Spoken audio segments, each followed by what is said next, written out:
E announced, returning from her scouting trip to the ridge that overlooked the vast expanse of Sector 7. Her expression was grim as she sealed the main door behind her, engaging the newly installed. Up from the component he was raring, the final critical piece for his ship's navigating system. Payless, she began securing loose items, a lifetime of survival instinct drying her movements. This one's bigger than usual. The atmospheric readers are showing elevated. Were Tarsus' most feared natural phenomenon, violent electromagnetic disturbances that could fry and shielded electronics and cause hallucinations in organic life. In their previous shelter, Ia and Myra had simply endured, huddled beneath layers of insulating material, often emerging. They had a chance at actual protection. Turned from the collection hangs, her small face serious. Water storage is at 93%. I've sealed the external. At 10 sails old, she spoke with the practicality of someone much older, childhood on Tarsalat for the newly installed shield emitter salvaged from a military transport and reconfigured to create a protective bubble around there. The system drew heavily on their power reserves, but should hold against the worst of them. Descended, the first suns appeared, a greenish tint to the clouds of malic taste in the air. Inside, they completed preparations, moving bedding into the central room where shielding was. Struck with sudden violence, howling winds carrying particulate matter that scoured the outer shell of their ship. Electrical discharges illuminated the sky in continuous jade patterns. Inside, the lights flickered but held as the shield absorbed and redistributed the electric. Ia breathed, watching the monitoring system Theo had held. Her hand found his in the blue-tinged dark's fingers in. Constructed a nest of blankets in the corner, where she now sat with her mechanical pills, remarkably calm despite the chaos. Occasionally, she glanced up at Theo and her mother, thoughtful expression on her. In the storm's intensity increased. The shield emitter's strained power fluctuated, becoming more frequent. When a particularly violent surge caused the lights to fail completely, Myra's composure finally broke. Her small cry of fear cut through the. Theo moved toward her, gathering the child into protective arms as Ia worked to restore emergency lighting. Myra's body trembled against his chest, her natural bioluminescence flaring with. He murmured, the words coming naturally. We're safe in here. I built this place to withstand worse than that. Turned, emergency lights casting shadows across her concerned face. She found them thus, her daughter cradled against the human's head, his hand gently stroking the ridge patterns on her small head. Something twisted in Ia's heart, pain and joy so intermingled they became in. As the storm raged into its 7th hour, they lay together on the floor of the central room, Myra finally asleep between them, one small hand collecting Theo's shirt, the other reaching for her mother. Never trusted anyone but me, Ilya whispered, watching her daughter's peaceful face. Not since we were. And found hers across Myra's sleeping form. She extraordinary. That followed when Myra had been carefully transferred to her own sleeping space, carried a new intensity, heightened by the storm's violence out, by the growing certainty that what had begun as circumstance had been. Their bodies moved together with increasing familiarity, yet each encounter brought new discoveries. Theo traced the patterns of light beneath Ilya's skin as they flared with her player, while she explored the alien topography of his body. As they lay entangled, Ilya voiced the question that had been growing. Ship is almost red. Quite a question, but Theo understood the weight behind the words. Yes, another few days, man. And stretched filled with unpardonability.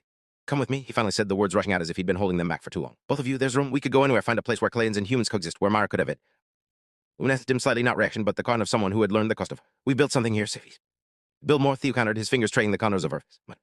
The storm began to abate, the first hint that the world continued beyond their shell. Inside, another kind of storm was just beginning, one of possibility, of futures neither had imagined. Repairs to Theo's ship were complete as Tarsus' second sun reached its zenith, batting the wasteland in harsh yellow. He stood in the shadow of the veil, sleek and functional once more, and felt the conflicting pull of duty.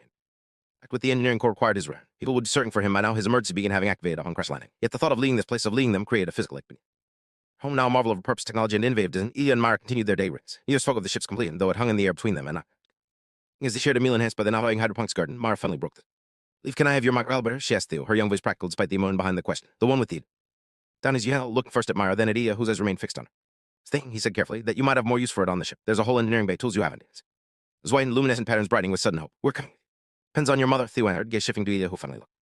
The that followed after Myra had been settled in her sleeping quarters was long and fraught with the complexity of their situation. They sat on the roof of their shelter, beneath the vast sweep of Tarsus. We be there, Ilya asked, her voice carrying the weight of years of reaction. Refugees, dependents, your exactum. Her hands, those skilled six-fingered hands that had built long at his, that had learned the contours of his body, that had protected Myra through one. He said simply, equals family if you want that. If it doesn't work, if we find no well. Find another place or build one like we did here. His gesture encompassed their home standing improbable and perfect amidst the wreckage. What we created here, it wasn't about the materials, it was about the vision, about seeing possibility where others. Luminescence brightened, her control slitting as a moon surged. I'm afraid, she admitted. Not of hardship, I know hardship, I'm afraid. Stood then, how hope could be more terrifying than resignation for someone who had lost everything once. He drew her close, feeling the subtle electrical field that surrounded her body and head. Small, he promised. One step at a time. The first step is just leading the place together. Everything after that, we did. It followed sealed something between them, not a final decision, but an openness to possibility that had been absent from Mia's life. Departed unclear and still. They had packed little some of Myra's mechanical treasures, seeds from the hydroponics garden, the essential tools of there. The shelter would remain a monument to what could be built from discarded things, perhaps a refuge for some other desperate soul who might find their way. Stood at the ship's entry ramp, vibrating with barely contained excitement. For her, the journey represented adventure rather than risk, the resilience of childhood allowing her to embrace change with an optimism her mother had temporarily lost but was. At the threshold, looking back at the structure that had transformed from shelter to home under Theo's guidance. 3 months ago, she had been relying to a life of mere survival. Now she stood on the preps of something. Thoughts, Theo asked quietly, coming to stand by her. She had heard surprising herself with the certainty in her voice. Knew that's better. And his hum to life, a sound of promise rather than. Instead, Myra had already discovered the navigating console, her quick mind absorbing the unfamiliar technology with characteristic.